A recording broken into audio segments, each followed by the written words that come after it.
영변에서 천혜로 옵니다. 그래서 한양을 진격해가지고 한양을 함락시켜버려요. 아까도 말씀드렸지만 이괄의 난에 의해서 임금이 궁궐을 비우게 되는, 궁궐을 떠나게 되는 첫 번째 케이스고 마지막 케이스입니다. 그러니까 인조는 궁궐을 3번이나 비웁니다. 이괄의 난하고 정묘호란하고 병자호란. 여러분 알다시피 인조는 1623년에 왕이 되어가지고 1649년에 제주도에서 쫓겨나는 것인데, 제주도에서 죽게 되는데요. 결국은 3번이나 궁궐을 비울 수밖에 없는 비운의 왕이기도 합니다. 그래서 결국은 한양으로 진격했다가 반란을 일으켰던 것이 어쨌든 무마가 됩니다. 길마저였어요. 그랬는데 정묘호란이 일어나는 것이 아까 무슨 공격했던 1618년의 사건하고 이괄의 난하고 정묘호란이 일어나는 배경이 됩니다. 우선 명나라가 임진왜란의 국력이 쇠퇴되어진 것도 있지만 조선조 광해군이 그래도 중립을 지키면서 후금의 눈치도 보고 명나라의 눈치도 보고 있는 그런 상황이었는데 인조가 들어서면서 인조가 반정을 일으키면서 이제는 후금은 차치하고 명나라만 떠받드는 그런 왕조가 되었어요. 후금을 무시해버리는 거죠. 후금을 무시해버리는 거예요. 그런데 아까 이괄의 난에서 한명년이라고 하는 사람이 있는데 그 아들이 한년이라고 하는 사람이 후금에게 가가지고 인조 정권에 대한 것을 고자질하는 것입니다. 너희들은 우습게 알아. 명나라만 떠받들고 있어. 하고 쳐들어가라고 계속 이야기하는 것입니다. 그래서 이 후금은 명을 제압을 해야 되겠는데 등 뒤에서 혹여라도 조선이 쳐들어오는 날이면 내 등 뒤에 칼을 꽂으니까 무마시켜놔야 되겠거든요.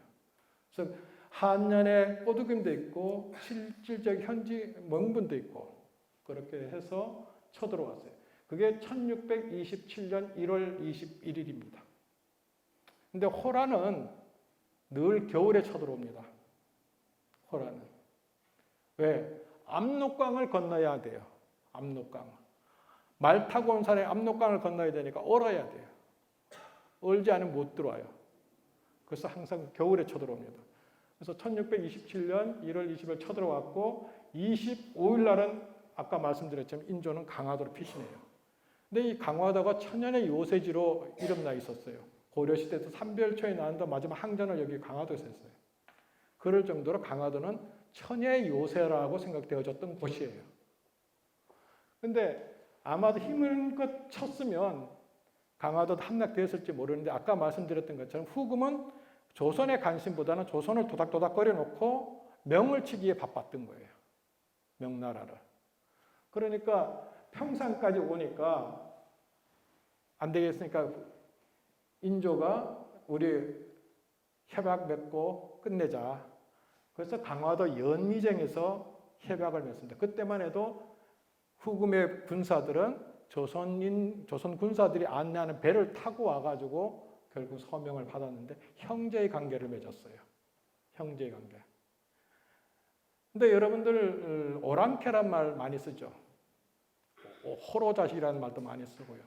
그게 상당히 참 심한 욕입니다. 오랑캐는 사람 취급 안 했다는 뜻입니다. 그러니까 아까 1592년부터 98년까지 남쪽 오랑캐 그 외놈이죠. 지금도 일본 사람들이 가장 기분 나쁜 게 한국 사람이에요. 늘 한국 사람들, 일본 사람들 보면 좀 내 깔아서 봐요. 우리는 외놈이란 말이 입에 좀 익어요. 일본인 이런 말이 잘 안 들리고 외놈이란 말 들리듯이. 그리고 지금 방금 말했던 이 호라는 만주놈, 떼놈입니다. 여기도 오랑캐였어요. 근데 오랑캐를 사람 취급해서 대등하게 형제 관계를 맺는다는 것도 치우겠어요. 그러나 힘이 모자르니까 형제 관계를 맺고 종교를 맺었어요. 그러니까 아주 2달도 채 안 되는 사이에 전쟁을 끝내버렸어요. 1월 21일 날 내려와가지고 3월 3일 날 협약을 맺었으니까 2달도 채 안 되는 셈이죠. 빨리 속전속결하고 돌아간 거예요. 그러니까 정묘호라는 큰 전쟁을 치르지는 않았지만 빨리 끝낸 거예요. 그런데 병자호란은 조금 다릅니다. 병자호란은 1636년 12월 2일 날 청나라 10만 군이 쳐들어오기 시작했어요. 압록강을 걷는 게 12월 9일이에요. 압록강을 걷는 게 12월 9일인데 개성 통과하는 게 12월 14일이 5일 만에 내려왔어요. 엄청난 속도죠. 선두부대가 엄청나게 달려 내려온 거예요. 여러분 남한산성 보셨겠지만 김상은 척하파, 최명길 주화파, 그리고 적군에게 항복하자고 하는 건 주화파고 적군과 목숨 걸고 싸우자고 하는 게 척하파, 이렇게만 이야기하시지만 사실은 그렇지 않습니다. 그것이 뭐 그렇게만 보서는 안 됩니다. 그 타이밍이 중요한 겁니다. 지금 방금 말씀드린 이유가 뭐였냐면 5일 만에 개성 탱고가 내려왔다는 건 선두부대는 앞서 왔지만 선두부대가 총 갖고 말 타고 내려왔지만 그 사람들 먹어야 되지 않겠습니까? 병참부대는 그렇게 빨리 못 따라 내려와요. 병참부대는. 그럴 때 척하파들은 싸우자고 한 것입니다. 싸우자고. 이 사람들은 지금 무기라든지 먹거리를 제대로 갖고 오지 못했기 때문에 싸우자고 이야기한 것이었고요. 그럼에도 불구하고 여전히 그네들이 가지고 있는 무력에 대해서 신중해져야 된다 한 것이 주화파였고, 그 다음에 병참부대가 따라 내려오면서 결국 여기 보면 12월 15일 날은 남한산소 인조하고 소현소자는 여기 남한산소로 갔고요. 그 이전에 14일 날은 세자빈, 여기 복림대군하고 임평대군, 세자빈, 원손 이런 사람들은 강화도로 피신 갔어요. 강화도로. 그러고 난 다음에 이 남한산성에 크게 전쟁을 벌였냐면 청나라 군사는 전쟁을 안 벌였어요. 에워싸고만 있었어요. 에워싸고. 왜? 고급 정보를 알고 있었어요. 남한산성 안에 불량미가 51분밖에 없다라는 걸 알았어요. 에워싸고 50일만 기다리면 이 사람들은 자연적으로 나올 수밖에 없는 사정인 거예요. 결과적으로. 그런데 이제 강화도에 들어갔던 사람들을 해필이면 1월 22일 날 강화도를 천연의 요새지라고 생각했던 그곳을 쳐들어가 가지고 결과적으로는 다 아까 말했던 저 사람들을 다 인질로 잡아냈어요. 저 사람들. 근데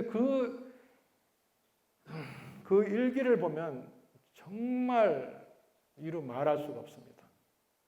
여기 줄 서라, 여기 줄 서라 했는데 아무 이유 없이 여기 사람 먼저 죽여버립니다.